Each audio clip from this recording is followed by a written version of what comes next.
الحمد للہ وکفا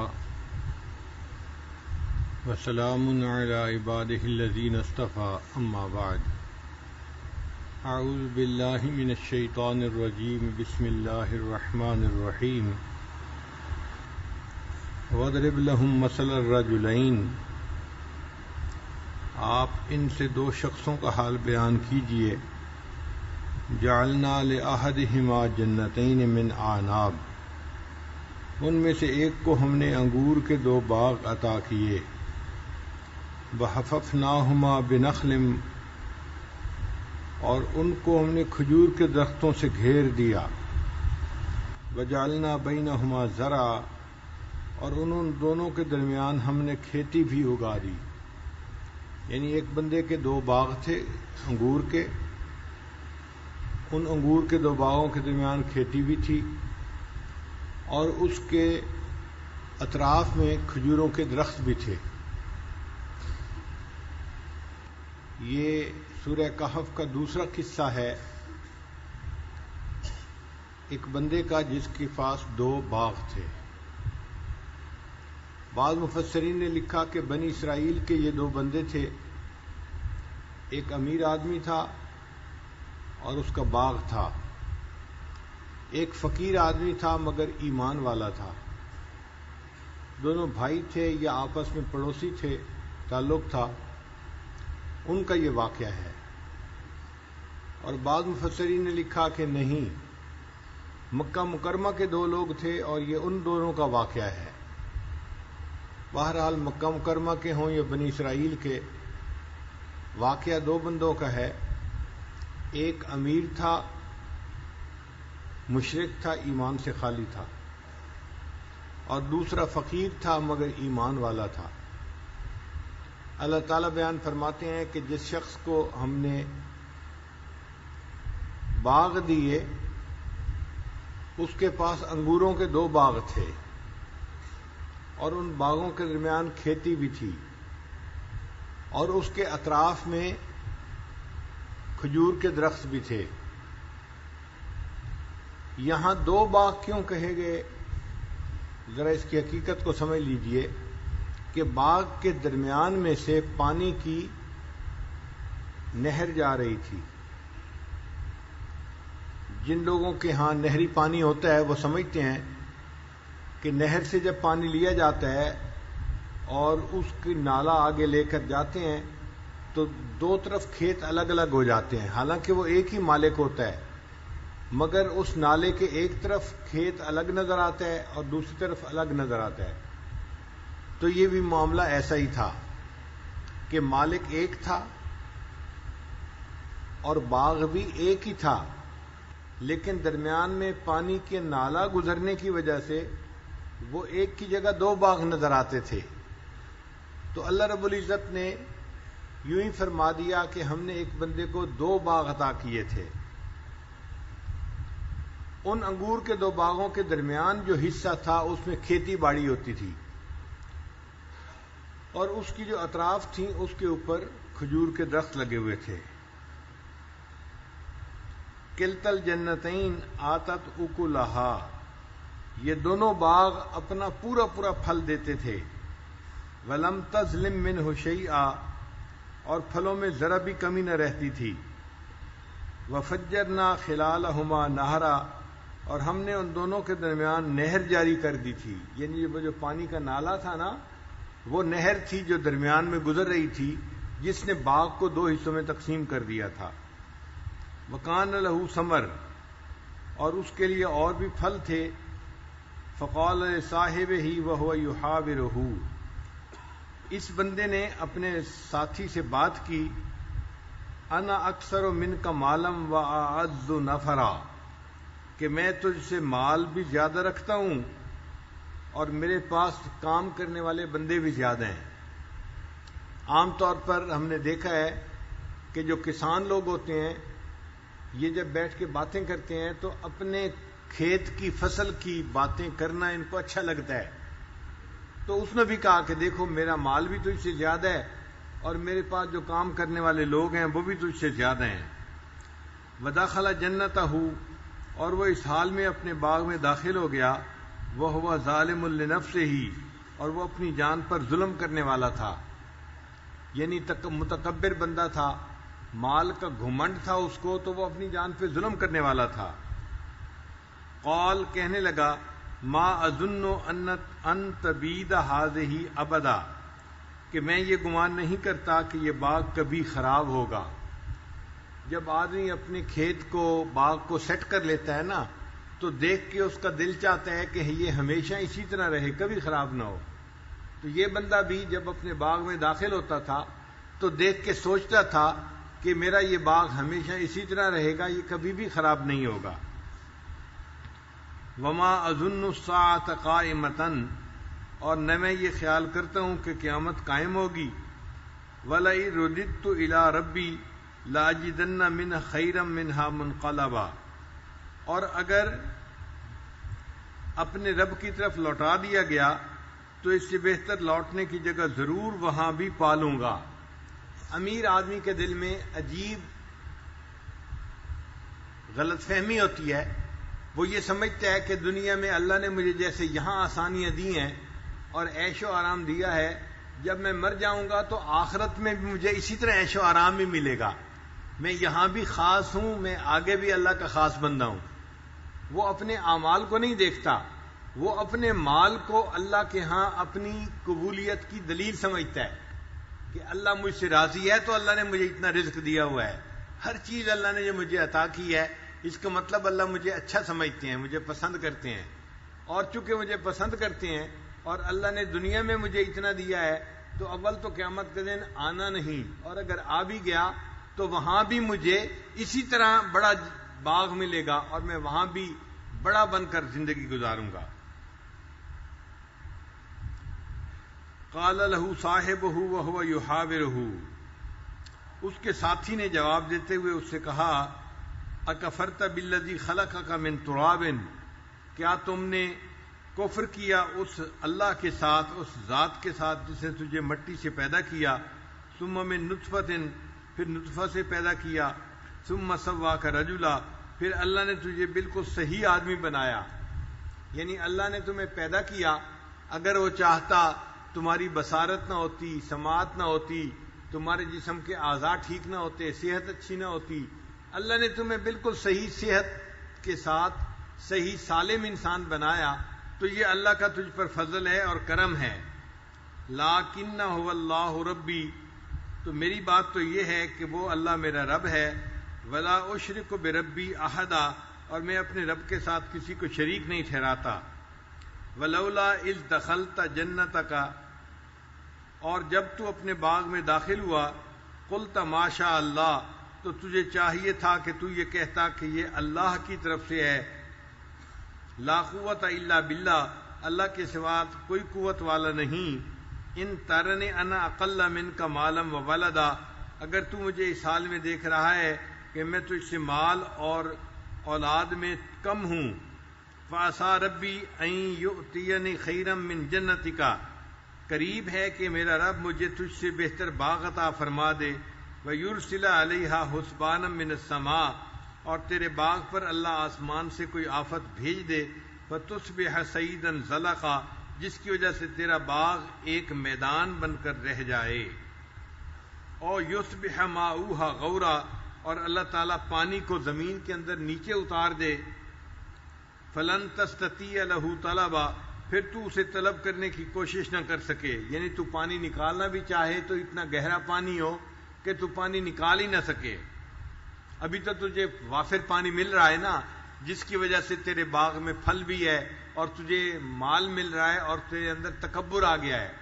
اللہ اس پانی کے لیول کو زمین میں اگر نیچے کر دے تو پھر تیرے باغ کا کیا بنے گا، پھر تیرا باغ خراب ہو جائے گا۔ وَأُحِيطَ بِثَمَرِهِ، اور اس کے پھلوں کو آفت سے گھیر دیا گیا، فَأَصْبَحَ يُقَلِّبُ كَفَّيْهِ عَلَىٰ مَا أَنفَقَ فِيهَا، اور اس حال میں اس شخص میں اس نے صبح کی کہ جو کچھ اس میں خرچ کیا تھا اس پر ہاتھ ملنے لگ گیا، وَهِيَ خَاوِيَةٌ عَلَىٰ عُرُوشِهَا، مفسرین نے لکھا ہے کہ ایک آگ لگی اور اس کے جو درخت تھے وہ سارے کے سارے اس میں جل گئے۔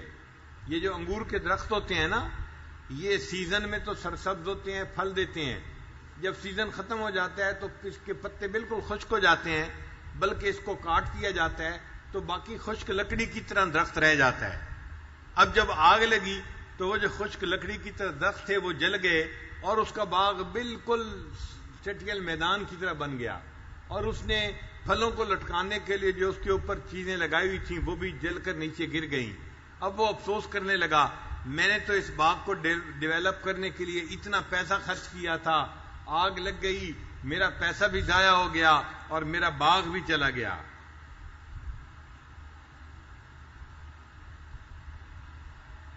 وَيَقُولُ يَا لَيْتَنِي لَمْ أُشْرِكْ بِرَبِّي أَحَدًا، اور وہ کہہ رہا تھا کہ ہائے کاش میں اپنے رب کے ساتھ کسی کو شریک نہ ٹھہراتا، یعنی میں نے جو شرک کیا تو یہ برا کام کیا، اللہ نے مجھے میرے اس باغ سے محروم کر دیا۔ وَلَمْ تَكُن لَّهُ فِئَةٌ يَنصُرُونَهُ، اور اس کے لیے ایسا کوئی گروہ نہ تھا جو اس کی مدد کرتا، من دون اللہ، اللہ کے مقابلے میں، وما کان منتصرا، اور نہ وہ خود بدلہ لینے کے اوپر قادر تھا۔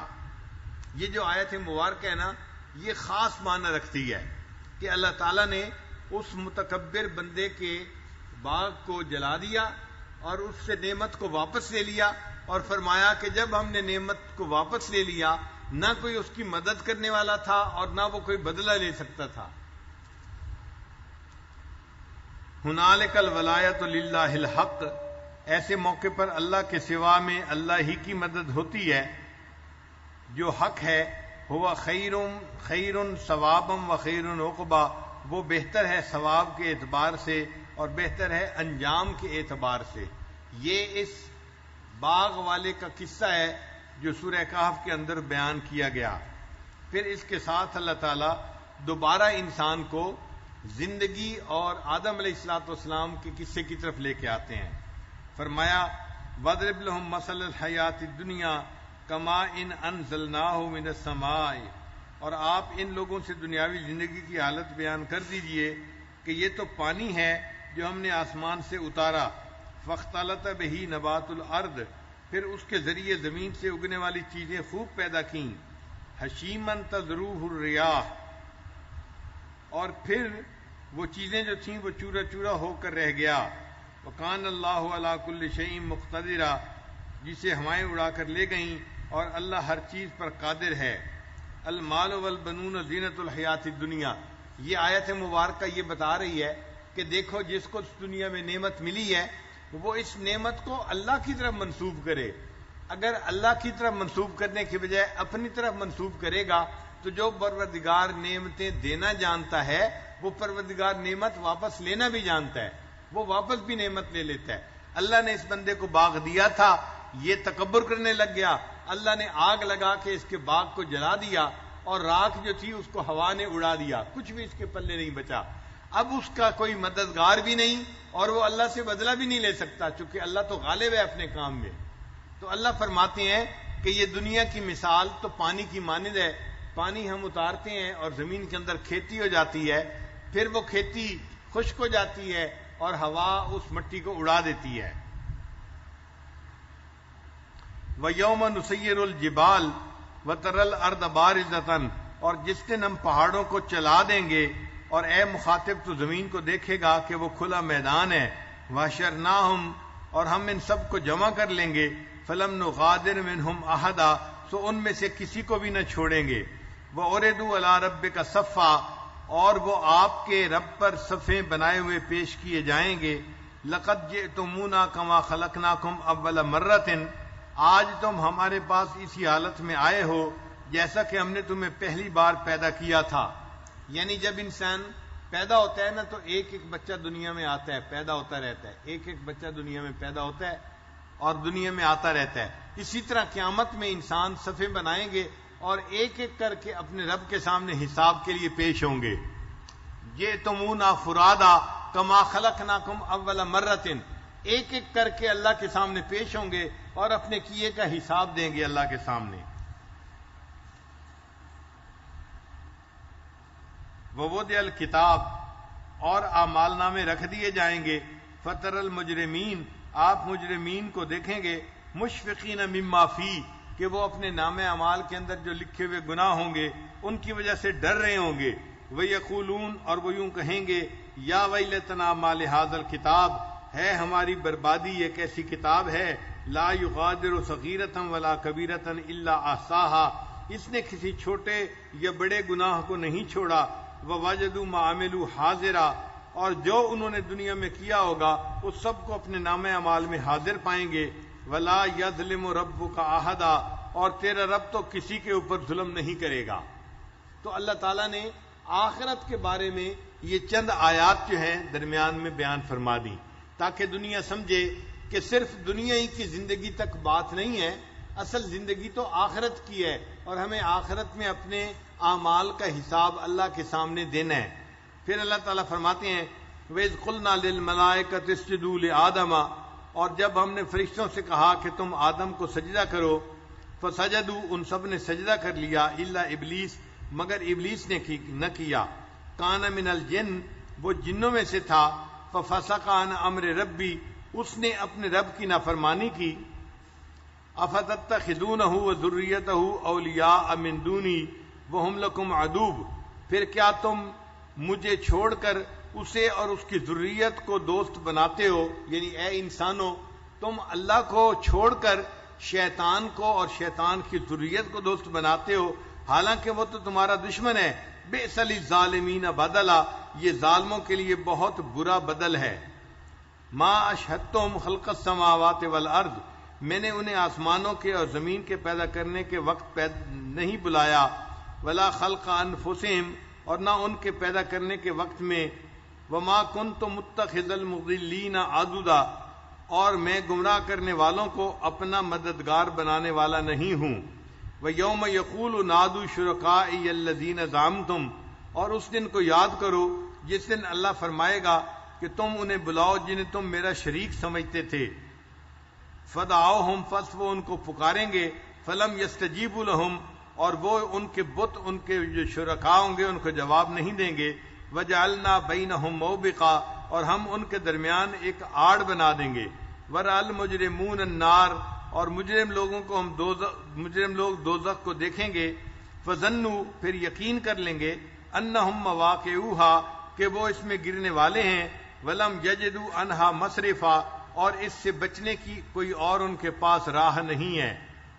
وَلَقَدْ صَرَّفْنَا فِي هَذَا الْقُرْآنِ لِلنَّاسِ مِنْ كُلِّ مَثَلٍ اور لوگوں کے لیے ہم نے اس قرآن میں طرح طرح کے عمدہ مضامین بیان کیے ہیں. وَكَانَ الْإِنسَانُ أَكْثَرَ شَيْءٍ جَدَلًا اور انسان جھگڑے میں بہت زیادہ بڑھ کر ہے.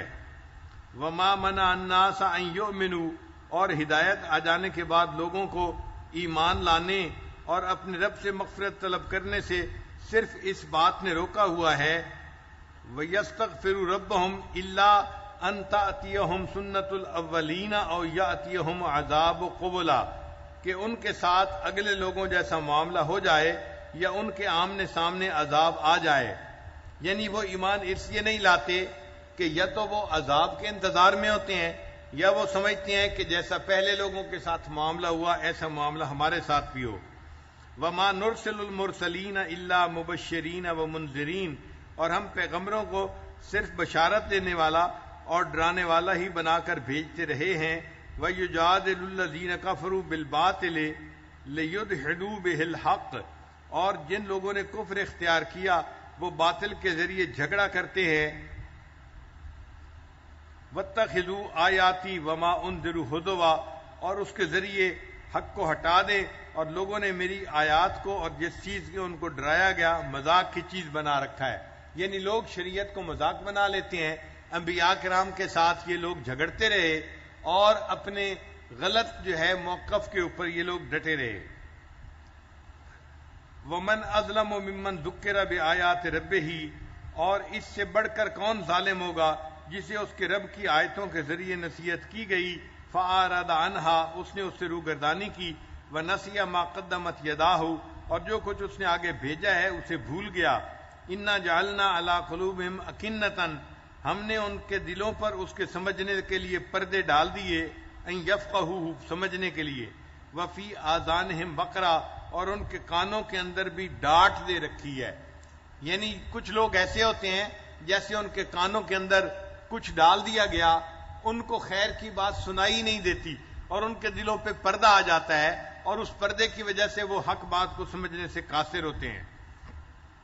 وَإِن تَدْعُهُمْ إِلَى الْهُدَىٰ، اگر تو ان کو ہدایت کی طرف بلائیں، فَلَن يَهْتَدُوا إِذًا أَبَدًا، تو وہ ایسی حالت میں ہرگز ہدایت پر نہ آئیں گے۔ وَرَبُّكَ الْغَفُورُ ذُو الرَّحْمَةِ، اور آپ کا رب بہت مغفرت کرنے والا ہے۔ لَوْ يُؤَاخِذُهُم بِمَا كَسَبُوا، اگر وہ پکڑ کرتا ان لوگوں کے اعمال کی وجہ سے، لَعَجَّلَ لَهُمُ الْعَذَابَ، تو ان کے لیے جلد ہی عذاب بھیج دیتا۔ بل لہم موعد، لیکن ان کے لیے تو ٹھکانہ ہے، وقت ہے ایک عذاب آنے کا۔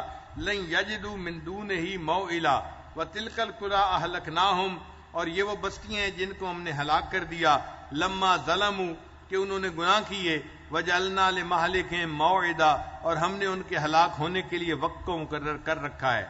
یعنی اس سے پہلے بھی ہم عذاب نہیں لاتے، اور جب وہ وقت آ جاتا ہے تو پھر عذاب آیا ہوا ٹلتا بھی نہیں ہے۔ یہ صاحب جنتین کا قصہ ہے جو اللہ رب العزت نے قرآن مجید میں بیان فرمایا۔ کل آپ سے اس پوری سورت کے بارے میں بتایا تھا کہ اس کا ایک لب لباب ہے۔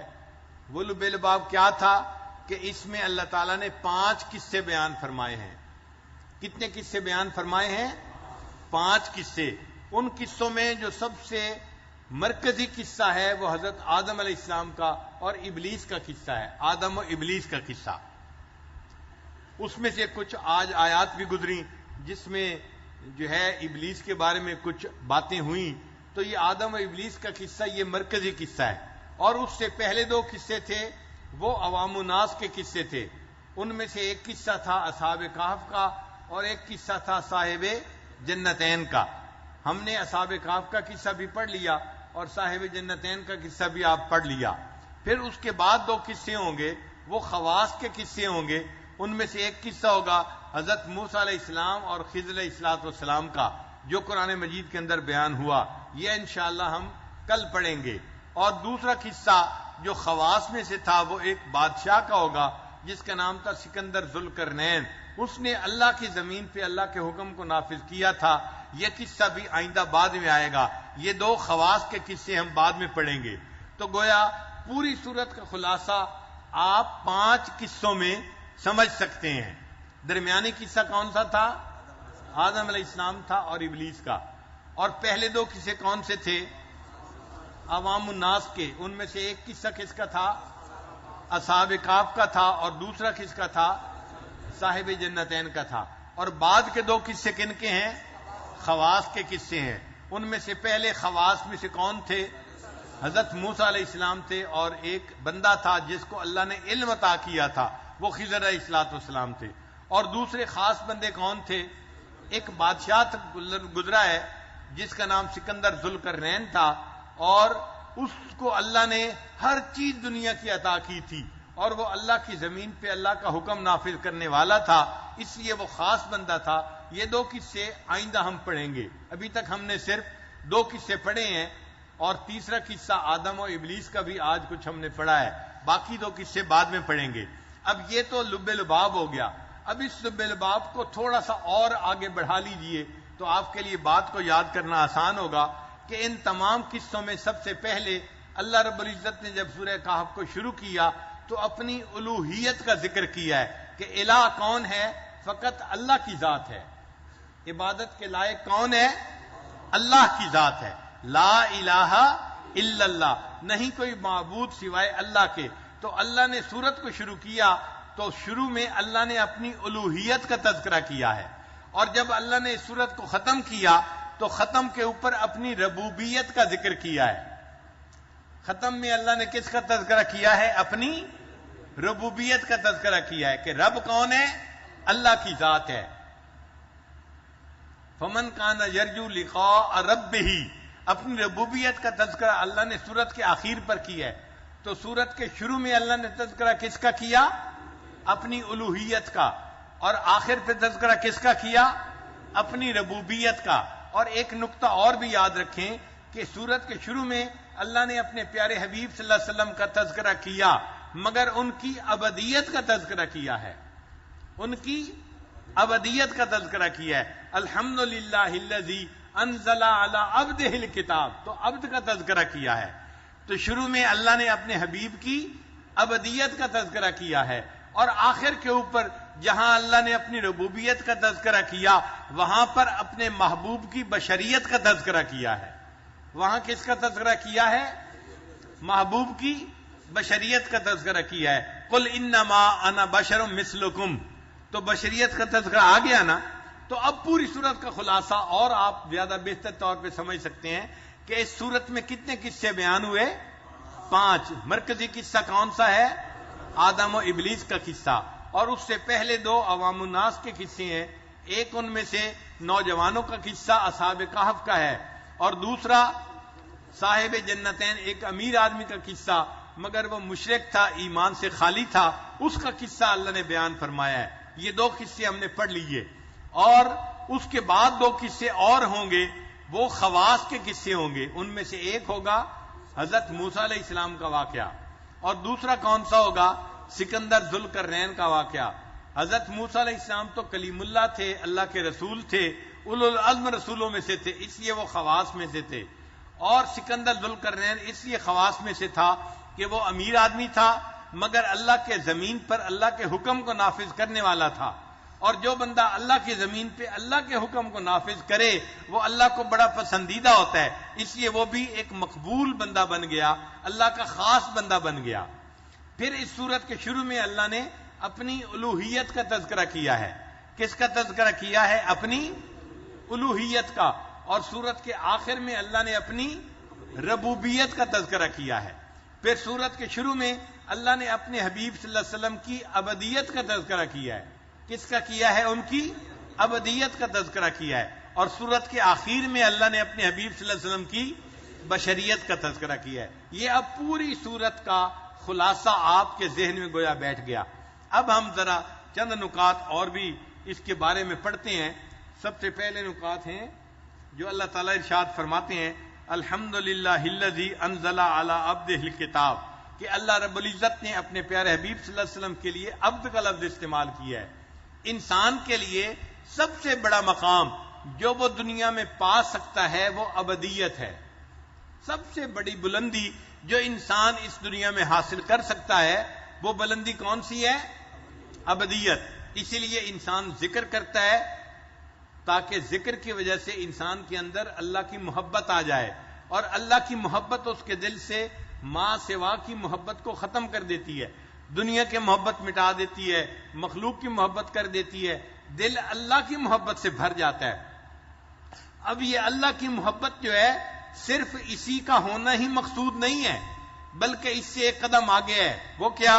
کہ جب یہ محبت دل میں آتی ہے اور بڑھ جاتی ہے پھر انسان اپنے محبوب کو راضی کرنا چاہتا ہے. محبت کی وجہ سے اپنے محبوب کو راضی کرنے کی فکر ہوتی ہے. ماں بیٹے کو خوش کرتی ہے، بیٹا والدین کو خوش کرتا ہے، تو محبوب محب ہمیشہ اپنے محبوب سے محبت ہی نہیں کرتا بلکہ اپنے محبوب کو راضی کرنے کی فکر میں لگا ہوتا ہے. تو جب بندے کے دل میں اللہ کی محبت آ گئی اب اس کے دل میں کیا خواہش پیدا ہوگی کہ میں اپنے اللہ کو راضی کروں. چنانچہ اس کے دل میں رضا کی طلب پیدا ہوتی ہے اور بندہ مقام رضا کو حاصل کرنے کی فکر میں آ جاتا ہے. اب جس بندے کو رضا حاصل ہونے کی فکر لگ جاتی ہے تو رضا کیا چیز ہے؟ رضا ہے اللہ کی تقدیر کے اوپر راضی رہنا. اللہ اس کے اوپر شکر کے حالات بھیجے تو وہ اللہ کا شکر ادا کرے، اور اگر اللہ اس کے اوپر مشکل حالات بھیجے تو وہ صبر کرے. اس کو کہتے ہیں اللہ کی رضا پہ راضی رہنا. یعنی ہر حال میں بندہ اپنے رب سے راضی رہتا ہے. نبی علیہ الصلوۃ والسلام نے حدیث پاک میں فرمایا الحمدللہ علی کل حال، میں اللہ سے ہر حال میں راضی ہوں. تو بندہ اپنے رب سے ہر حال میں راضی ہوتا ہے، خوشی میں بھی راضی ہوتا ہے اور غم میں بھی راضی ہوتا ہے. یہ مقام رضا کہلاتا ہے. یہ بڑا مقام ہے جو بندے کو دنیا میں حاصل ہو سکتا ہے. اور ایسا بندہ جس کو یہ مقام رضا حاصل ہو سکتا ہے وہ بندہ صحیح معنوں میں اللہ کا بندہ کہلاتا ہے، اس کو مقام ابدیت نصیب ہوتا ہے، اور یہ بندے کی معراج ہے جو دنیا میں اس کو حاصل ہو سکتی ہے. اور اللہ نے اپنے پیارے حبیب صلی اللہ علیہ وسلم کے لیے اس معراج والے لفظ کا نام استعمال کیا اور فرمایا الحمدللہ الذی انزل علی عبدہ الکتاب، تو عبد کا لفظ اللہ نے اپنے پیارے حبیب صلی اللہ علیہ وسلم کے لیے استعمال کیا. چنانچہ عبد کون ہوتا ہے؟ مفسرین نے لکھا العبد الذی لا یرا غیر سیدہ، کہ عبد وہ ہوتا ہے کہ جس کو اپنے آقا کے سوا کوئی نظر ہی نہیں آتا. غلام وہ ہوتا ہے جس کو اپنے آقا کے سوا کچھ نظر نہیں آتا، اس کی نظر میں بس اس کا آقا ہی سب کچھ ہوتا ہے. تو بندہ بھی وہ ہے کہ جس کو اللہ کے سوا کچھ نظر ہی نہیں آتا، اس بندے کی نظر میں سب کچھ اللہ ہی ہوتا ہے، اس لیے اس کے لیے عبد کا لفظ استعمال کیا. بعض مفسرین نے کہا العبد الذی لا ینازع سیدہ شیئا، کہ غلام وہ ہوتا ہے، بندہ وہ ہوتا ہے جو اپنے آقا سے کسی بات کے اندر اختلاف نہیں کرتا. یعنی غلام کیا اور اپنے آقا سے اختلاف کیسے کر سکتا ہے؟ غلام تو وہ ہوتا ہے جو ہر بات پہ لبیک کہنے والا ہو. اسی طرح بندہ بھی وہ ہے جو اپنے اللہ کے ہر حکم پر لبیک کہنے والا ہو. وہ اپنے اللہ کے کسی فیصلے کے اوپر اپنے دل میں غصہ نہیں کرتا، اپنے دل میں افسوس نہیں کرتا، شکوہ نہیں کرتا، بلکہ اللہ کے ہر حکم پر ہر حال میں اپنے اللہ سے راضی رہتا ہے. بعض مفسرین نے کہا کہ حقیقت العبد هو المتخلق باخلاق سیدہ، عبد وہ ہوتا ہے جو اپنے آقا کے اخلاق سے یعنی متخلق ہو. یعنی غلام تو وہ ہوتا ہے نا کہ جو اس کے آقا کی عادات ہوں ان کو وہ اپنائے، وہ غلام کہلائے گا. یہ تو نہیں ہو سکتا نا کہ آقا نیک ہو اور غلام برا ہو، آقا نرم مزاج ہو غلام سخت مزاج ہو، یہ کیسے ہو سکتا ہے؟ غلام وہ ہوتا ہے کہ جس کی طبیعت اپنے مالک کی طبیعت کے مطابق ڈھل جائے، وہ غلام ہوتا ہے. لہذا بندہ بھی وہ ہوتا ہے کہ جس کے اندر اللہ کے خلق پیدا ہو جائیں. اس لیے حدیث پاک میں فرمایا گیا تخلقوا باخلاق اللہ، تم اپنے آپ کو اللہ کے اخلاق سے مزین کر لو.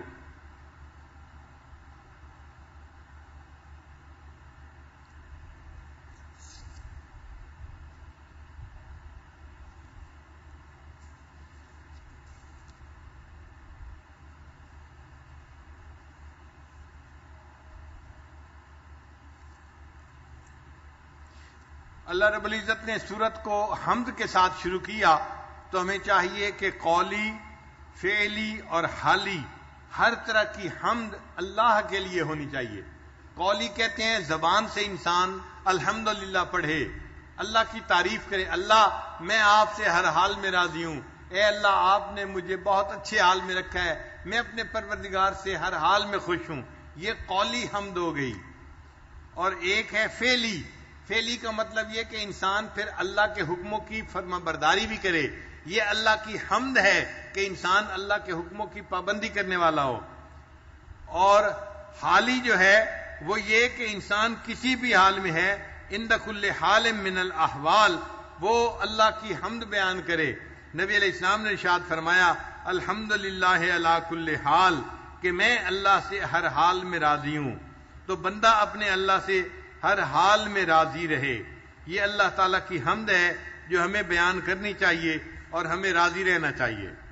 سورہ کہف کے اندر اللہ رب العزت نے کوئی ایک آیت ایسی نہیں بنائی کہ اس ایک آیت کی وجہ سے سورہ کہف کا پڑھنے والا فتنہ دجال سے بچ جائے گا، بلکہ سورہ کہف کے اندر جتنے واقعات ہیں وہ واقعات انسان کو ایسا سبق سکھاتے ہیں، ایسی تعلیم دیتے ہیں، ایسی ذہن سازی کرتے ہیں کہ ان کی تعلیمات دل میں اتر جائیں تو ایسا بندہ دجال سے فتنے سے محفوظ رہے گا.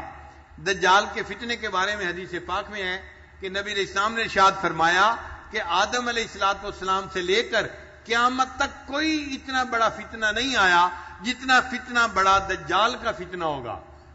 صحابہ کرام کہتے ہیں ہم اتنا ڈرتے تھے دجال کے فتنے سے کہ اگر کوئی بندہ قضائے حاجت کے لیے درختوں کی اوٹ میں جاتا تھا تو جب درختوں سے نکل کر واپس آتا تھا تو وہ ڈر رہا ہوتا تھا ایسا نہ ہو میں واپس جاؤں اور دجال آ چکا ہو. اتنا ڈرتے تھے دجال کے آنے سے. تو اگر صحابہ کرام کو دجال کے آنے کا اتنا ڈر تھا تو آپ سوچیں ہم تو قیامت کے کتنے قریب کی زندگی گزار رہے ہیں، ہمیں تو دجال کے فتنے سے بڑا ڈرنے کی ضرورت ہے. احادیث سے پتہ چلتا ہے کہ دجال ایک شخص ہوگا جو دنیا کے اندر فتنہ پھیلائے گا. اچھا دجال کا لفظ سمجھ لیجئے. دجل کہتے ہیں فریب کو، ملمہ سازی کو. کئی لوگ ہوتے ہیں نا کہ وہ تانبے کے زیور بنا کے اس کے اوپر سونے کا پانی چڑھا دیتے ہیں، تو دیکھنے میں وہ سونے کا زیور نظر آتا ہے لیکن ہوتا تانبے کا ہے، تو اس کو ملمہ سازی کہتے ہیں. یہی دجل ہے کہ اوپر سے کچھ نظر آتا ہے، اندر سے کچھ ہوتا ہے. تو دجال بھی اوپر سے کچھ ہوگا، اندر سے کچھ ہوگا. اور جو دجالی تہذیب ہے وہ بھی اسی طرح کہ اوپر سے بڑی خوشنما نظر آئے گی لیکن اس کے اندر خرابی ہوگی، اندر اس کے فتنہ ہوگا. اور آج دجالی تہذیب بڑھتی چلی جا رہی ہے. مادیت کا فتنہ اتنا آ گیا ہے کہ آج کفر جو ہے اپنی تہذیب کو پوری دنیا کے اندر غالب کرنے کے لیے کوشش میں لگا ہوا ہے، اور وہ بڑے پیارے پیارے نام استعمال کرتا ہے. آپ دیکھیں جمہوریت کا نام کتنا پیارا ہے، اس نام کو پوری دنیا میں اس نے پھیلا دیا ہے. چنانچہ اچھے لکھے پڑھے لوگ شریعت نافذ کرنے سے گھبراتے ہیں یا شریعت نافذ کرنے سے پریشان ہوتے ہیں. حالانکہ اللہ کی زمین ہے، اللہ کے بندے ہیں، اللہ کا حکم نافذ کرنے میں کیا رکاوٹ ہونی چاہیے؟ کوئی رکاوٹ نہیں ہونی چاہیے. لیکن اس نے نام اتنا خوبصورت بنا دیا، آج پوری دنیا بس جمہوریت کے پیچھے لگی ہوئی ہے. ٹھیک ہے ہمارے ملک میں بھی جمہوریت ہے، ہم بھی اسی نظام کے تحت زندگی گزار رہے ہیں، مگر اس نے اس کو اتنا خوشنما بنا دیا کہ اس کے علاوہ دوسرے بندے کو کچھ نظر ہی نہیں آتا. قرآن مجید میں ہے اگر تم زمین میں اکثریت کی پیروی کرنے لگ جاؤ گے تو یہ تمہیں گمراہ کر دیں گے. قرآن مجید کی آیت ہے. تو اکثریت جو کہتی ہے وہی کر لو، اگر ہم اس کو زندگی کا اصول بنا لیں تو ہم تو دین کے اوپر نہیں رہ سکتے، دین سے دور چلے جائیں گے. آج تو ملکوں کی اکثریت فیصلہ کر رہی ہے کہ مرد سے شادی کر رہا ہے. بتاؤ یہ بے وقوفی کے قانون ہیں یا نہیں؟ یہ جہالت کے قوانین ہیں نا یا نہیں؟ لیکن بڑے بڑے ملکوں میں یہ قوانین آج اسمبلیوں میں پاس ہو رہے ہیں. تو یہ جو دجالی فتنہ ہوگا نا یہ اوپر سے بڑا خوبصورت نظر آئے گا مگر اندر اس کے خرابی ہوگی. اور آج اوپر سے واقعی یہ چیزیں بڑی خوبصورت نظر آتی ہیں. انسان سمجھتا ہے کہ جی دنیا میں ترقی ہو گئی ہے اور ہمیں بھی ترقی یافتہ بن جانا چاہیے، لہذا ان کو دیندار لوگ اچھے نہیں لگتے. سب سے پہلے دین بیزاری ان کے اندر آ جاتی ہے. اور آج آپ دنیا میں دیکھ رہے ہیں کہ پوری دنیا کے اندر اس وقت دین بیزاری کی کیفیت ہے. وہ دین کا نام سننا ہی پسند نہیں کرتے. حالانکہ دیندار لوگ اچھے لوگ ہوتے ہیں، اچھے اخلاق والے ہوتے ہیں، حقوق اللہ اور حقوق العباد دونوں کو پورا کرنے والے لوگ ہوتے ہیں، مگر ان کو دین کا نام ہی اچھا نہیں لگتا، دین والوں کی شکل ہی اچھی نہیں لگتی. اس لیے آپ دیکھیں جو دنیا کے لکھے پڑھے لوگ ہیں آج یہ کسی دیندار کو دیکھ لیتے ہیں تو ان کے دلوں کے اندر انقباض آ جاتا ہے. ان کو محسوس ہوتا ہے پتہ نہیں یہ کہاں سے جنگل کی بلا اٹھ کے آ گئی ہے. یہ ان کی غلط فہمی ہے اور ان کی گمراہی ہے کہ وہ دین سے دور ہوتے چلے جا رہے ہیں اور دین کی بجائے مادیت کو زندگی کا مقصد بناتے چلے جا رہے ہیں. یہ جو مادیت پرستی ہے یہی دجالی فتنہ ہے جو آج کے دور میں بڑھتا ہی چلا جا رہا ہے. آپ دیکھیں آج کے دور میں انسان اسی دنیا کی زندگی کو اپنا سب کچھ سمجھنے لگ گیا ہے، اسی دنیا کی زندگی کو اپنی زندگی کا مقصد سمجھنے لگ گیا ہے. جس بندے کو دیکھو اس کا دل چاہتا ہے گھر ایسا ہو، گاڑی ایسی ہو، بچے ایسے ہو، تعلیم ایسی ہو، کاروبار ایسا ہو، جو ہو یہی ہو، اور آخرت ذہن سے نکلتی جا رہی ہے، آخرت کو بھولتا ہی جا رہا ہے. یہی دجالی فتنہ ہے کہ انسان آخرت کو بھول جائے گا اور دنیا کی زندگی کو اپنا سب کچھ سمجھنا شروع کر دے گا. اس کے اوپر جو ہے ہمارے بعض اکابرین نے کتابیں بھی لکھی ہیں. مادیت اور ایمان کا یہ مقابلہ ہے جو آج کے دور میں ہو رہا ہے. ایک طرف ایمان والے ہیں جو اپنی آخرت کو بنانے کی فکر میں لگے ہوئے ہیں، جو دین کی محنت کی فکر میں لگے ہوئے ہیں، جو مدارس چلا رہے ہیں، دین کی دعوت کا کام کر رہے ہیں، جو اللہ کے بندوں کو اللہ کی طرف بلا رہے ہیں، یہ ایمان کی محنت کرنے والے لوگ ہیں. اور دوسری طرف وہ لوگ ہیں جو اسی دنیا کے ریسورسز کو بڑھانے کے لیے اور زیادہ پیسہ کمانے کی محنت میں لگے ہوئے ہیں، اور وہ چاہتے ہیں کہ بس دنیا کی زندگی خوشنما ہونی چاہیے، دنیا کے اندر اچھے شہر ہوں، اچھی بلڈنگز ہوں، ڈیولپڈ ایریا ہونا چاہیے، کھانا پینا اچھا ہونا چاہیے، دنیا کی زندگی اچھی ہونی چاہیے. تو یوں لگتا ہے کہ آج کے دور میں ایمان اور مادیت کی ایک جنگ ہے جو چل رہی ہے. ایک طرف ایمان والے ہیں اور دوسری طرف مادیت پرست لوگ ہیں جو فقط دنیا ہی کے پیچھے لگے ہوئے ہیں. انہوں نے مال کمانا ہوتا ہے، حلال اور حرام سے ان کو کوئی واسطہ نہیں ہوتا، حلال اور حرام کا ان کے ذہن میں کوئی تصور ہی نہیں ہوتا، بس مال کمانا ہوتا ہے. یہی دجالی فتنہ ہے جو آج کے دور میں عام ہو گیا ہے، اور اس میں ہر بندہ جو ہے وہ آہستہ آہستہ الجھتا چلا جا رہا ہے. اب اس فتنے سے کون بچے گا؟ جو بندہ ایمان کے اوپر ڈٹا رہے گا، جو بچہ ایمان کے اوپر جمع رہے گا. اب ایمان کے اوپر جمنے کے لیے بندے کو اپنا ایمان بچانا پڑتا ہے، اور اس کو کئی مرتبہ کہف کے اندر جانا پڑتا ہے. جیسے نوجوانوں نے اپنے ایمان کو بچانے کے لیے کیا کیا تھا، وہ کہاں چلے گئے تھے؟ کہف میں چلے گئے تھے. آج کے دور میں بھی ایمان بچانے کے لیے بندے کو کسی کہف کے اندر داخل ہونا پڑے گا. توجہ سے بات سنیے گا. آج کے زمانے میں 5 کہف ہیں. آج کے زمانے میں کتنے کہف ہیں؟ 5 کہف ہیں. اگر ان کہف میں بندہ داخل ہو جائے تو وہ زمانے کے یہ جو رواج کے رسم و رواج کے فتنے ہیں ان سے بچ سکتا ہے. ان میں سے پہلا کہف جو ہے وہ مدارس کا کہف ہے. پہلا کہف کون سا ہے؟ مدارس کا کہف. جو بچہ مدرسے میں آ جاتا ہے، آپ غور کریں گے، اس کا ایمان محفوظ ہو جاتا ہے، اس کے اعمال محفوظ ہو جاتے ہیں، اس کی آخرت محفوظ ہو جاتی ہے، اس کا دین محفوظ ہو جاتا ہے. دنیا کی یہ نئی نئی ترقی اس بندے کو نہیں لبھا سکتی، اس بندے کو شیطانی راستے پہ نہیں چلا سکتی. یہ بندہ مدرسے کی برکت کی وجہ سے اپنے دین کے اوپر جمع ہوتا ہے، اور اس نے اپنے دانتوں کے ساتھ مضبوطی سے شریعت کو پکڑا ہوا ہوتا ہے. تو مدرسہ اس کے لیے کہف بن جاتا ہے. مدرسہ اس کے لیے کیا بن گیا؟ کہف بن گیا. اس کا ایمان بچ گیا. دوسرا کہف آج کے دور میں اللہ والوں کی خانقاہیں ہیں. جو لوگ اللہ والوں کے ساتھ بیعت ہو جاتے ہیں، نسبت کو جوڑ لیتے ہیں، وہ بھی ایک کہف میں داخل ہو جاتے ہیں. ہم نے دیکھا ہے وہ دفتروں میں کام کرنے والے ہیں، فیکٹریوں میں کام کرنے والے ہیں، مگر ان کے اندر دینداری آ جاتی ہے. وہ رسم و رواج کی طرف نہیں جاتے، وہ زمانے کی جو ہے فتنے فساد کی طرف نہیں جاتے، بلکہ اللہ کی محبت کی طرف بڑھتے ہیں اور دین کی زندگی گزارتے ہیں. ان کا بھی ایمان محفوظ ہو جاتا ہے اللہ اللہ کرنے کی برکت کی وجہ سے. تو یہ اللہ والوں کی خانقاہیں بھی آج کے دور میں ایک کہف کی مانند ہیں. ایک تیسرا کہف آج کے دور میں دعوت و تبلیغ کا کام ہے، جس کو ہم تبلیغی جماعت کہتے ہیں. یہ بھی کہف کی مانند ہے. ہم نے دیکھا ہے جو نوجوان جماعت میں جانا شروع کر دیتا ہے، سروزہ لگا لیتا ہے، چیلا لگا لیتا ہے یا 3 چیلے لگا لیتا ہے، وہ بھی دین کے اندر آ جاتا ہے، اس کی زندگی میں بھی دین آ جاتا ہے. وہ کاروباری ہو، وہ دکاندار ہو، وہ سبزی فروش ہو، یا وہ کسی فیکٹری میں کام کرنے والا مزدور ہو، لیکن جماعت میں جانے کی برکت سے دین اس کا اوڑھنا بچھونا بن جاتا ہے. اس کی اپنی زندگی بھی دین والی بن جاتی ہے، اور اس کے گھر کے بیوی بچے بھی دین والے بن جاتے ہیں. تو اس بندے کا دین بھی گویا تبلیغ میں آنے کی وجہ سے محفوظ ہو گیا. یہ تبلیغ اس کے لیے کیا بن گئی؟ کہف بن گیا.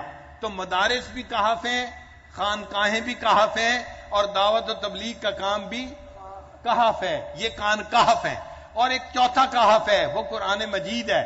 جو بندہ قرآن مجید کے ساتھ نتھی ہو جاتا ہے، قرآن مجید کو پڑھنا، سیکھنا، سمجھنا شروع کر دیتا ہے، تو قرآن مجید اس بندے کے دین کا محافظ بن جاتا ہے. تو قرآن مجید بھی کہف کی مانند ہے. آپ غور کریں، جو نوجوان مسجدوں میں درس قرآن ہوتا ہے ان میں جڑ جاتے ہیں اور درس قرآن روزانہ اٹینڈ کرتے ہیں، ان لوگوں کا دین محفوظ ہو جاتا ہے. حالانکہ وہ یونیورسٹیوں میں پڑھنے والے ہوتے ہیں، وہ کام کرنے والے ہوتے ہیں، بازاروں میں بیٹھنے والے ہوتے ہیں، لیکن درس قرآن کی وجہ سے ان کی زندگی محفوظ ہو جاتی ہے. عورتوں میں ہم نے اس کا اثر زیادہ دیکھا ہے. آج کے دور میں اگر آپ دیکھیں تو ہمارے ملک میں ہزاروں جگہوں پر درس قرآن، دورہ قرآن کے نام پر مستورات قرآن مجید کا ترجمہ پڑھا رہی ہوتی ہیں، اور بہت ساری آنٹیاں، نوجوان یونیورسٹی کی بچیاں جا رہی ہوتی ہیں اور پورا رمضان وہ درس قرآن سن کر گزارتی ہیں. ان عورتوں کا بھی ایمان محفوظ ہو جاتا ہے، دین محفوظ ہو جاتا ہے. قرآن ان کے لیے کہف بن جاتا ہے. قرآن نے ان کے ایمان کو بچا لیا زمانے کے فتنوں سے. اور 5واں کہف مکہ اور مدینہ ہے. جو بندہ آج کے دور میں مکہ اور مدینہ میں پہنچ جاتا ہے وہ بھی دجال کے فتنے سے بچ جاتا ہے. حدیث پاک سے ثابت ہے، نبی علیہ السلام نے ارشاد فرمایا دجال پوری دنیا کے اندر جائے گا اور اپنے فتنے کو پھیلائے گا لیکن مکہ اور مدینہ کے اندر داخل نہیں ہو سکے گا. تو چونکہ حدیث پاک سے ثابت ہے کہ دجال مکہ اور مدینہ میں داخل نہیں ہو سکے گا، اس لیے مکہ اور مدینہ بھی کہف کی مانند ہو گئے. جو وہاں چلا جائے گا وہ دجال کے فتنے سے محفوظ ہو جائے گا. تو کتنے کہف دنیا کے اندر ہوئے؟ 5 کہف ہوئے. ایک کہف کون سا ہوا؟ مدرسے کے ساتھ جڑ جانا. چنانچہ آج کے دور میں یونیورسٹی کی بچیاں، کالج کی بچیاں، میڈیکل ڈاکٹر بچیاں جو مدارس کے ساتھ جڑ جاتی ہیں، وفاق کا نظام پڑھنا شروع کر دیتی ہیں، وہ ڈاکٹر بچیاں ہوتی ہیں مگر ان کی تہجد قضا نہیں ہوتی، ان کی نماز قضا نہیں ہوتی، وہ پردے دار، وہ بہت ہی زیادہ پاک دامن بچیاں بن جاتی ہیں. ان کی زندگی کے حالات پڑھتے ہیں تو حیران ہوتے ہیں کہ پہلے وقت میں تو بڑی بڑی جو ہے ولیہ عورتیں بھی ایسی زندگی نہیں گزارتی تھیں جیسی زندگی یہ نیک آج کی بچیاں گزار رہی ہیں. تو ان کے لیے یہ مدرسہ ایک کہف بن جاتا ہے جو ان کے ایمان کو بچا لیتا ہے. اور دوسرا کہف کون سا ہے؟ خانقاہ. اللہ والوں کی خانقاہیں جہاں بھی ہیں، یہ خانقاہیں بندے کو اللہ سے جوڑتی ہیں، اللہ کے ذکر سے جوڑ دیتی ہیں. ایسے لوگ رسم و رواج میں نہیں پڑتے بلکہ انقطاع عن المخلوق حاصل کرتے ہیں اور ترک دنیا کرتے ہیں اور ذکر کی کثرت کی وجہ سے یہ اللہ کی طرف بھاگتے ہیں. ففروا الی اللہ کا مصداق بن جاتے ہیں. ان کا بھی ایمان محفوظ ہوتا ہے. اس لیے یہ خانقاہیں ان کے لیے بھی کہف کی مانند بن جاتی ہیں. اور تیسرا کہف کون سا ہوا؟ دعوت و تبلیغ کا کام. جو بندہ دعوت و تبلیغ کے ساتھ جڑ جاتا ہے، مقامی گشت کرتا ہے، بیرونی گشت کرتا ہے، سروزہ لگاتا ہے، شب جمعہ میں جانا شروع کر دیتا ہے، ہم اپنی آنکھوں سے دیکھتے ہیں اس بندے کا دین محفوظ ہو جاتا ہے. وہ بندہ دیکھنے میں دنیا دار بندہ ہوتا ہے، ایک سبزی فروش ہے یا مزدور ہے یا کام کرنے والا ہے، لیکن دین کی فکر اس کو لگ جاتی ہے. پوری دنیا میں دین آ جائے اس کے دل کا غم بن جاتا ہے، اس کا ایمان محفوظ ہو گیا، یہ دجالی فتنے سے بچ گیا. تو یہ دعوت و تبلیغ اس کے لیے کہف بن گئی. جیسے اصحاب کہف کا ایمان بچ گیا تھا، اللہ نے اس نوجوان کا ایمان اس دعوت و تبلیغ کی وجہ سے محفوظ فرما دیا. چوتھا کہف کون سا ہے؟ قرآن مجید ہے. جو بندہ دنیا کے جس ملک میں بھی ہو، اگر درس قرآن کے ساتھ جڑا ہوا ہے، اگر وہ قرآن مجید کا ترجمہ سیکھ رہا ہے، قرآن مجید کو سمجھ رہا ہے، قرآن مجید کی تعلیمات کے مطابق زندگی گزار رہا ہے، تو قرآن مجید کی برکت ایسی ہے، یہ قیمہ ہے، یہ کتاب انسان کو دین کے اوپر جما دیتی ہے. اس کی برکت سے اللہ اس کے دین کو محفوظ کر لیتے ہیں. لہذا قرآن مجید بھی بندے کے لیے ایک کہف بن جاتا ہے. اور پانچواں کہف کون سا ہے؟ مکہ اور مدینہ. یہ بھی اللہ نے ایسے شہر بنا دیے جو برکت والے شہر ہیں. پیارے حبیب صلی اللہ علیہ وسلم کی پیدائش مکہ مکرمہ میں ہوئی اور آپ صلی اللہ علیہ وسلم کی وفات اور آپ کا آرام مدینہ طیبہ میں ہوا. یہ دونوں شہر نبی علیہ السلام کے شہر ہیں اور یہ دونوں کہف ہیں. جو وہاں پہنچ جائے گا اللہ تعالیٰ دجال سے اس کی حفاظت فرمائیں گے اور اس بندے کا ایمان محفوظ ہو جائے گا. لہذا اب ہم اگر چاہتے ہیں کہ ہمارا ایمان محفوظ ہو تو ہمیں پہلا کام کیا کرنا پڑے گا؟ ہمیں کسی نہ کسی کہف کے ساتھ نتھی ہونا پڑے گا اپنے ایمان کو بچانے کے لیے. تو سورہ کہف کے جو 5 واقعات ہیں نا، ہر واقعے میں کوئی نہ کوئی سبق ہے. تو اصحاب کہف کے واقعے میں سبق کیا ہے کہ اے بندے، اگر تم اپنا ایمان بچانا چاہتے ہو زمانے کے جو ہے نا حالات سے، اور جو ہر طرف بے حیائی کا ماحول بڑھ رہا ہے اور کفر بے حیائی کو پھیلانے کے لیے کوششیں کر رہا ہے، تو تمہیں اپنے ایمان کو بچانے کے لیے کہف میں سے کسی نہ کسی کہف کے اندر جانا پڑے گا، تب تمہارا ایمان محفوظ ہو جائے گا. یہ بات سمجھ آ گئی؟ اب اگلا قصہ کون سا ہے؟ صاحب جنتین کا قصہ. دوسرا قصہ کون سا ہے؟ صاحب جنتین کا قصہ. اس قصے کا سبق اور لب لباب یہ ہے کہ اے بندے، اگر تمہیں اللہ تعالیٰ دنیا میں نعمتیں دیتے ہیں، تم فیکٹری کے مالک ہو، تم بزنس مین ہو، تم اچھی جاب کرنے والے ہو، تم اچھی تعلیم رکھنے والے ہو، اور تمہیں مال پیسہ ہے، گاڑی ہے، گھر ہے، سب دنیا کی نعمتیں موجود ہیں، اپنے اندر گھمنڈ مت آنے دینا. جس پروردگار نے نعمت دی ہے ان نعمتوں کو اسی کی طرف منسوب کرنا، اپنی طرف نعمتوں کو منسوب نہ کر لینا. انسان عام طور پر نعمتوں کو اپنی طرف منسوب کرتا ہے. آپ قارون کا قصہ پڑھ کے دیکھ لیں تو قارون نے کیا کہا تھا کہ یہ سب کچھ وہ ہے، اوتی تم علم من عندی، جو میرے پاس علم تھا بزنس کا میں نے اس کو لگایا، اور اتنا مال مجھے جو دیا تو یہ میرے علم کی وجہ سے مجھے ملا.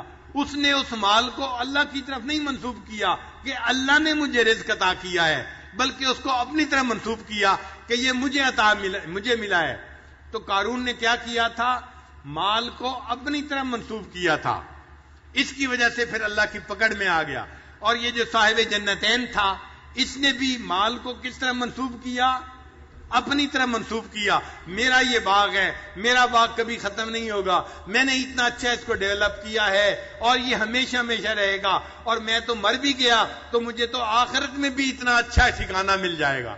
اس نے اپنی طرف منسوب کیا، اور اپنی طرف منسوب کرنے کی وجہ سے اللہ تعالیٰ نے اس نے دنیا کے باغ کو جلا کے بھی رکھ دیا اور اس کو اس نعمت سے محروم بھی کر دیا.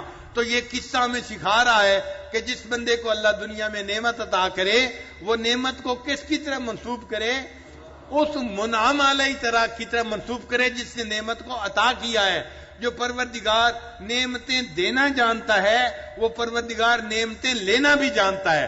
تو یہ صاحب جنتین کا قصہ ہمیں یہ سبق دیتا ہے. ہم یہ سبق اچھی طرح سیکھ لیں اور کبھی اپنی ان نعمتوں کو اپنی طرف منسوب نہ کریں کہ میں نے یہ کیا. نہ میں نے نہیں کیا.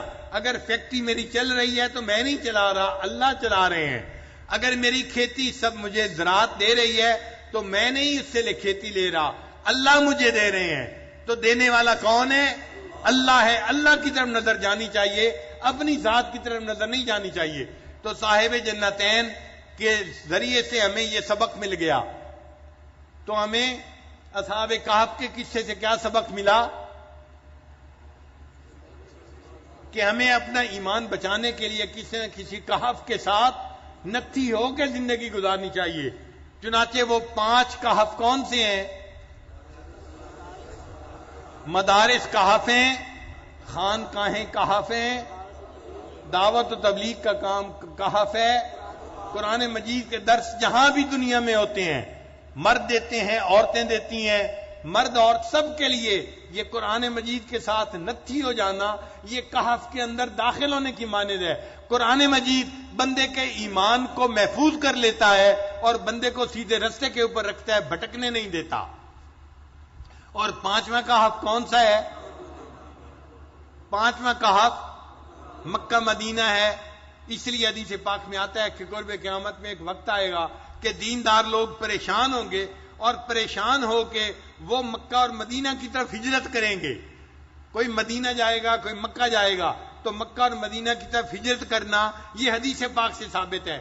آج بھی اللہ تعالیٰ اگر کسی بندے کو اتنا مال عطا کرے کہ وہ گھر اپنا بدل سکتا ہے تو مکہ اور مدینہ جا کے رہنا چاہیے، کیونکہ وہیں پہ امام مہدی آئیں گے اور وہیں پر جو ہے اللہ تعالیٰ ایمان والوں کی حفاظت فرمائیں گے. اور ایک اور بات سن لیجئے کہ میں نے ایک حدیث پاک میں یہ بات پڑھی، میں ابھی آج اس کا ریفرنس تلاش کر رہا تھا.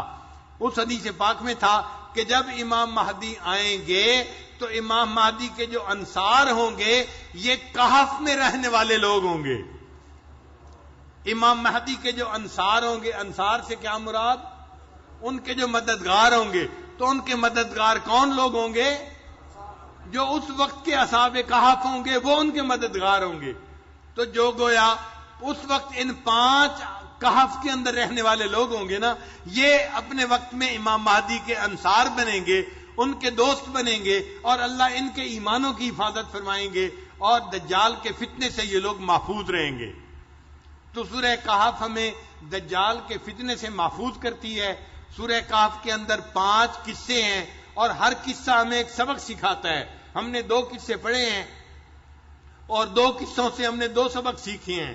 ایک سبق ہم نے سیکھا ہے کہ اصحاب کہف کی طرح ہمیں اپنی زندگی میں کسی نہ کسی کہف کے ساتھ نتھی ہو کر رہنا ہے تاکہ ہمارے ایمان کی حفاظت ہو جائے. اور دوسرا سبق ہمیں صاحب جنتین کے قصے سے سیکھا. وہ سبق کیا تھا کہ اللہ اگر کسی کو نعمتیں عطا کرے تو نعمتوں کو اپنی طرف منسوب نہ کرے, اپنے اندر عجب اور تکبر نہ پیدا ہونے دیں. نعمتوں کو اللہ کی طرف منسوب کریں جس نے نعمتوں کو عطا کیا ہے.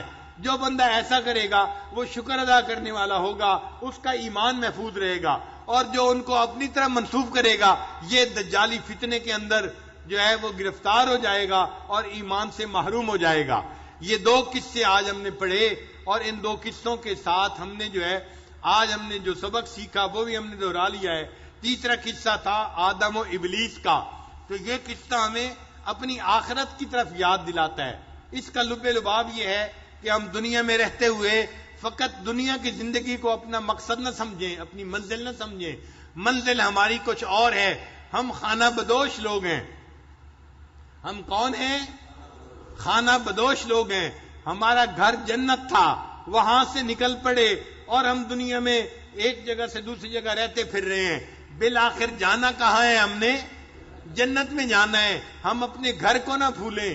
ایک وقت آئے گا جب ہم فوت ہو جائیں گے, پھر قیامت قائم ہوگی اور پھر اللہ تعالیٰ ایمان کے صدقے ہمیں ہمارے گھر میں واپس لوٹا دیں گے.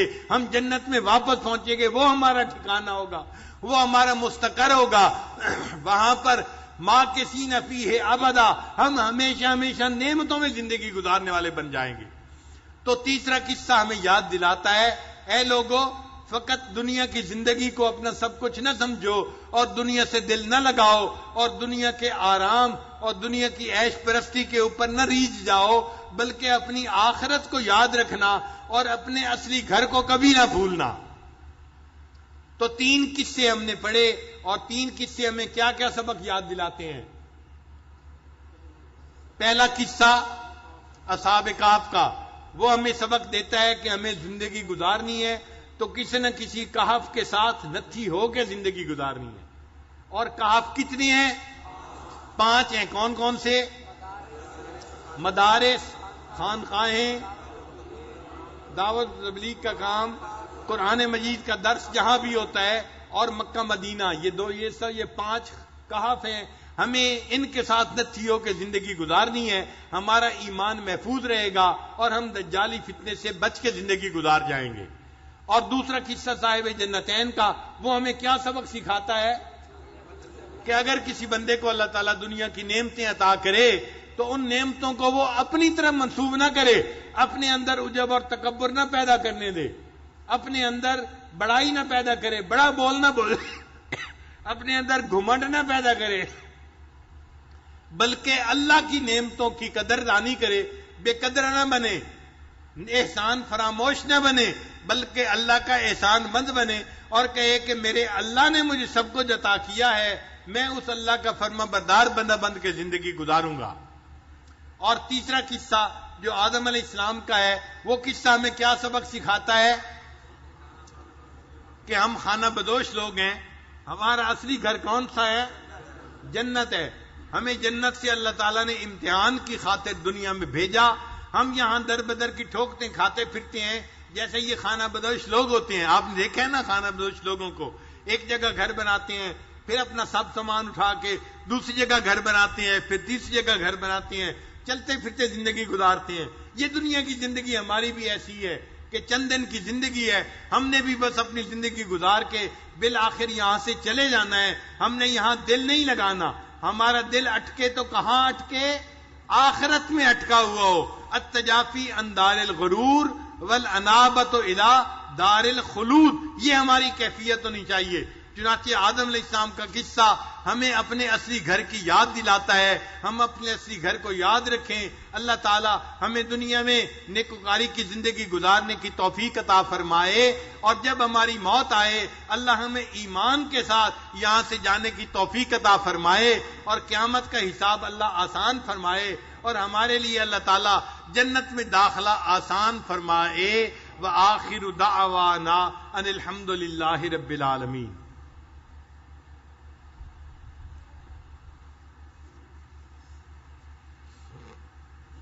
تھوڑی دیر کے لیے مراقبہ کر لیجئے، آنکھوں کو بند کر لیجئے، سر کو جھکا لیجئے. دنیا اور جو کچھ دنیا میں ہے اس سے ہٹ کٹ کے اللہ کی یاد میں ڈوب جائیے.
لا الہ الا اللہ محمد رسول اللہ. دعا کر لیجئے.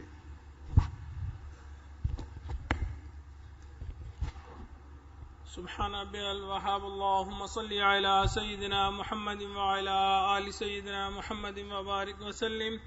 ربنا ظلمنا انفسنا وان لم تغفر لنا وترحمنا لنکونن من الخاسرین.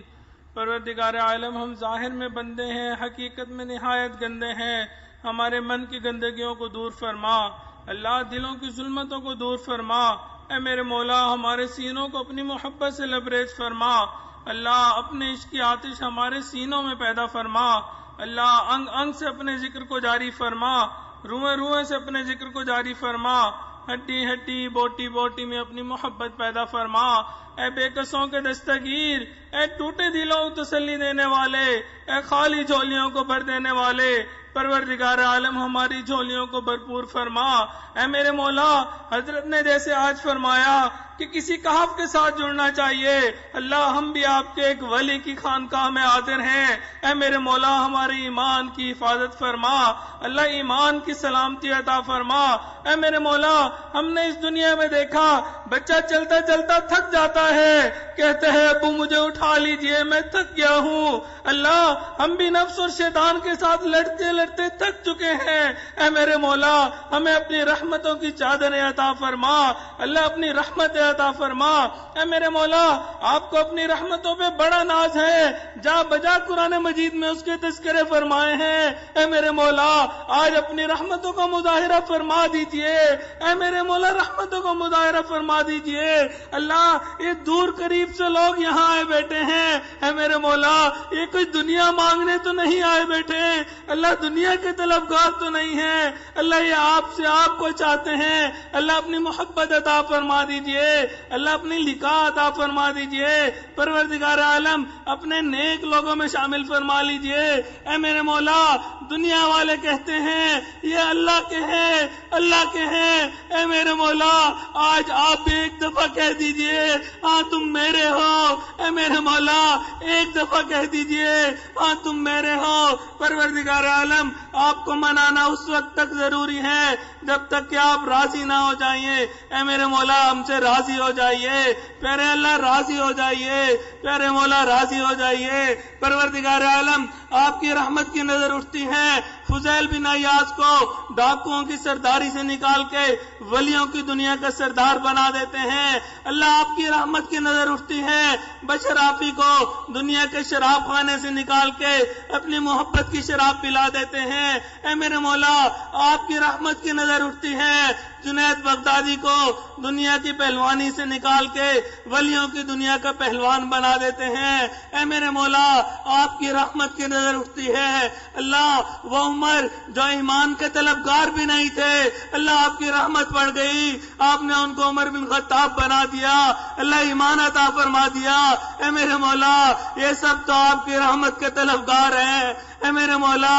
رحمت کی ایک نظر عطا فرما دیجئے، اللہ رحمت کی ایک نظر عطا فرما دیجئے، اے میرے مولا اگر آپ نے رحمت کی نظر عطا نہ کی، اگر آپ نے قبول نہ کیا، اے میرے مولا دنیا میں کوئی دوسرا در نہیں جہاں ہم جا سکیں گے، پروردگار عالم ہمیں اپنے مقربین میں شامل کر لیجئے، اللہ اپنے نیک لوگوں میں شامل کر لیجئے، اے میرے مولا آپ تو بہت رحیم و کریم ہیں، موسیٰ علیہ السلام کو فرعون کی طرف جاتے وقت آپ نے فرمایا تھا قولا لہ قولا لینا، اس سے نرم گفتگو کرنا، اے میرے مولا وہ فرعون جو انا ربکم الاعلی کا دعویٰ کرتا تھا، اللہ آپ اس سے نرمی کا معاملہ کرنے کا فرما رہے ہیں، اے میرے مولا یہ آپ کے وہ بندے ہیں جو نماز میں سجدے میں سر رکھ کے سبحان ربی الاعلی کہتے ہیں، اے میرے مولا ہم سے نرمی کا معاملہ کر دیجئے، اللہ نرمی کا معاملہ فرما دیجئے، پروردگار عالم ہمارے ساتھ نرمی فرما دیجئے، اللہ جو ٹوٹے پھوٹے عمل ہیں ان کو قبول فرما لیجئے، پروردگار عالم ہم نے نبی علیہ السلام کی ظاہری صورت اختیار کرنے کی کوشش کی ہے، اللہ چہرے پہ سنت سجا لی، سر پہ داڑھی امامہ رکھ لیا، ٹوپی رکھ لی، اے پروردگار عالم دنیا والوں کے پاس جاتے ہیں وہ کہتے ہیں یہ مولوی ہے، یہ حافظ ہے، یہ قاری ہے، یہ دنیا کے قابل نہیں، اللہ اب آپ کے در پہ آئے بیٹھے ہیں، اے میرے مولا اگر آپ نے بھی قبول نہ کیا اللہ ہمارا حال وہی ہوگا، دھوبی کا کتا، نہ گھر کا نہ گھاٹ کا، اے میرے مولا ہمیں قبول فرما لیجئے، اللہ قبول فرما لیجئے، اللہ قبول کر لیجئے، اللہ اپنی رضا عطا فرما دیجئے، اللہ شریعت و سنت کے مطابق زندگی گزارنے کی توفیق عطا فرما، اے میرے مولا آپ نے قرآن مجید میں فرمایا ادعونی استجب لکم، مجھ سے مانگو میں تمہاری دعائیں قبول کروں گا، اللہ اب ہم آپ سے مانگ رہے ہیں، اے میرے مولا ہمیں عطا کر دیجئے، اللہ عطا کر دیجئے، پروردگار عالم ہمیں اپنے نیک لوگوں میں شامل فرما لیجئے، اللہ ساری زندگی نیکی تقوی اختیار کرنے کی توفیق عطا فرما، اللہ جو نصیحتیں ہم یہاں سے سنتے ہیں ان پہ عمل کرنے کی توفیق عطا فرما، اللہ مدارس عربیہ کی حفاظت فرما، دعوت و تبلیغ کے کام کی حفاظت فرما، جہاں اللہ اللہ ہوتی ہے ان خانقاہوں کی حفاظت فرما، اقامت دین کی کوششوں کی حفاظت فرما، اللہ جو بیمار ہیں ان کو شفائے کاملہ عاجلہ مستمرہ عطا فرما، اللہ جسمانی روحانی بیماریوں سے محفوظ فرما، اللہ روحانی بیماریوں سے ہماری حفاظت فرما، اللہ تکبر سے محفوظ فرما، عجب سے محفوظ فرما، حسد سے محفوظ فرما، کینہ سے محفوظ فرما، بغض سے محفوظ فرما، اے میرے مولا ہر طرح کی حفاظت فرما، اللہ جان مال کی حفاظت فرما، عزت آبرو کی حفاظت فرما، اللہ ہمارے ایمان کی حفاظت فرما، اے میرے مولا حاسدین کے حسد سے محفوظ فرما، دشمنوں کی دشمنی سے محفوظ فرما، شر پسندوں کے شر سے محفوظ فرما، اللہ دوستی کے رنگ میں دشمنی کرنے والوں سے بھی محفوظ فرما، اللہ منافقین سے محفوظ فرما، اللہ نیک لوگوں میں شامل فرما، جادو ٹونے سے محفوظ فرما، سفلی عملوں سے محفوظ فرما، پروردگار عالم ہر قسم کی حفاظت فرما، اللہ آفات بلیات سے محفوظ فرما، اللہ ہمارے ملک پاکستان کی حفاظت فرما، اللہ جو اس کے دشمن ہیں ان کو ہدایت عطا فرما، جن کی قسمت میں ہدایت نہیں چن چن کے دفعہ دور فرما، اے میرے مولا اس کو امن کا گہوارہ بنا، پروردگار عالم دور بیٹھے جتنے لوگ ان دعاؤں پہ آمین کہہ رہے ہیں سب کے دلوں کی نیک تمناؤں کو پورا فرما، نیک مرادوں کو پورا فرما، اللہ جنہوں نے دعاؤں کا کہا ان کے بھی دلوں کی نیک مرادوں کو پورا فرما، اللہ جن کے ہم پہ حقوق آتے تھے کہہ نہ سکے جن نے کہا اللہ تمام لوگوں کی نیک تمناؤں کو پورا فرما، پروردگار عالم جو اولاد نرینہ کے طلبگار ان کو نیک صالح اولاد نرینہ عطا فرما، جو صاحب اولاد ان کی اولادوں کو نیکوکار بنا، فرما بردار بنا، ماں باپ کی آنکھوں کی ٹھنڈک بنا، اللہ اولاد کے غموں سے محفوظ فرما، اولاد کے دکھوں سے محفوظ فرما، اے میرے مولا ہر طرح سے خیر و عافیت کا معاملہ فرما، پروردگار عالم رمضان المبارک کا وقت گزرتا جا رہا ہے، اے میرے مولا اس وقت کی قدردانی کی توفیق عطا فرما، اللہ کتنے ایسے لوگ ہمارے تھے جو پچھلے سال رمضان المبارک میں موجود تھے اس سال نہیں ہے، اللہ کس کو معلوم اگلے سال ہمیں رمضان کی نعمت ملتی ہے یا نہیں ملتی، اے میرے مولا جب رمضان المبارک کا وقت ختم ہو اللہ ہمیں بخشائے یہاں سے واپس لوٹا، اللہ اپنی رضا کے ساتھ ہمیں واپس لوٹا،